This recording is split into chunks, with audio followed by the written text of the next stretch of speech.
ஆந்திர மாநிலம் கர்னூலைச் சேர்ந்தவர் கருணாகர். தனியார் மருத்துவமனையில் மருத்துவராக பணிபுரிந்து வருகிறார். இவரது மனைவி அரசு மருத்துவமனையில் உதவி பேராசிரியையாக பணிபுரிந்து வருகிறார்.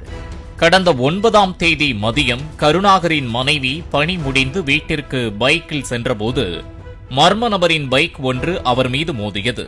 கீழே விழுந்ததால் கருணாகரின் மனைவிக்கு லேசான காயம் ஏற்பட்டது.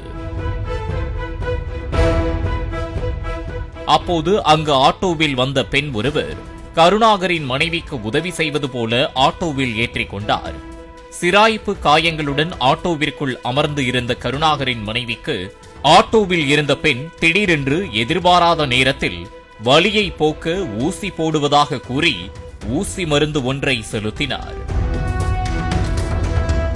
இதனால் அதிர்ச்சியடைந்த கருணாகரின் மனைவி, யார் நீங்கள், என்ன ஊசி செலுத்தினீர்கள் என்று கேட்டதால் அந்த பெண்ணும் அவருடன் வந்த இளைஞர்களும் அங்கிருந்து தப்பித்துச் சென்று விட்டனர். இதுகுறித்து அவர் தனது கணவர் டாக்டர் கருணாகருக்கு செல்போன் மூலம் தகவல் தெரிவித்தார். இதனையடுத்து கருணாகர் கர்னூல் 3வது நகர காவல் நிலையத்தில் நடந்த விவரங்களை புகாராக தெரிவித்தார். இதனையடுத்து போலீசார் வழக்கு பதிவு செய்து விசாரணை மேற்கொண்டு அந்த பகுதியில் உள்ள சிசிடிவி கேமராக்களை ஆய்வு செய்தனர். அந்த காட்சிகள் மூலம் அந்த பகுதியில் சுற்றித் திரிந்த நர்ஸ் வசுந்தரா, ஜோதி, ஜஸ்வந்த், ஸ்ருதி ஆகிய 4 பேரை பிடித்து விசாரித்ததில் மருத்துவர் கருணாகரை பழிவாங்க அவரது மனைவிக்கு HIV நோயாளி ஒருவரின் இரத்தத்தை ஊசி மூலம் செலுத்தியது தெரியவந்தது. இதற்கான காரணம் குறித்து விசாரித்த போது பல திடுக்கிடும் தகவல்கள் தெரியவந்தது. ஆரம்பத்தில் மருத்துவர் கருணாகர் மருத்துவமனையில் நர்ஸாக பணிபுரிந்து வந்த வசுந்தராவை காதலித்து வந்துள்ளார். பல்வேறு இடங்களுக்கு இருவரும் சென்று வந்த நிலையில் திருமணம் என்று வந்தவுடன் நர்ஸ் வசுந்தராவுடனான காதலை கைவிட்ட கருணாகர் மருத்துவமனையில் உதவி பேராசிரியையாக உள்ள பெண் மருத்துவரை திருமணம் செய்து கொண்டுள்ளார். இது வசுந்தராவிற்கு ஆத்திரத்தை ஏற்படுத்தியுள்ளது. தன்னை காதலித்து ஏமாற்றிய கருணாகருக்கும் அவரது மனைவிக்கும் எய்ட்ஸ் நோயை பரப்ப திட்டமிட்டுள்ளார். அதன்படி மருத்துவமனையில் சிகிச்சை பெற்று வரும் HIV பாசிட்டிவ் நோயாளி ஒருவரிடம் மருத்துவ பரிசோதனைக்கு என்று சொல்லி வேறு ஒரு நர்ஸ் மூலம் ரத்தம் எடுத்துள்ளார். வசுந்தரா அதனை வீட்டில் உள்ள பிரிட்ஜில் பதப்படுத்தி வைத்திருந்ததாக கூறப்படுகிறது. அதன்படி சம்பவத்தன்று பணி முடிந்து வீடு திரும்பிய கருணாகரின் மனைவியை பைக்கில் பின்தொடர்ந்து சென்று ஜஸ்வந்த் அவரை இடித்து கீழே தள்ளியுள்ளார்.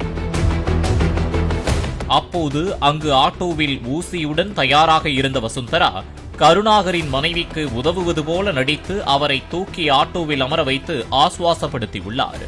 அப்போது கீழே விழுந்ததால் ஏற்பட்ட வலி குறையும் என்று கூறி HIV நோயாளியின் இரத்தத்தை ஊசி மூலம் கருணாகரின் மனைவிக்கு வசுந்தரா செலுத்தியது தெரியவந்ததாகவும், மருத்துவர் என்பதால் தனக்கு செலுத்தப்பட்ட ஊசி குறித்து சந்தேகம் எழுப்பியதால் இவர்களின் சதி அம்பலமானதாகவும் போலீசார் தெரிவித்தனர்.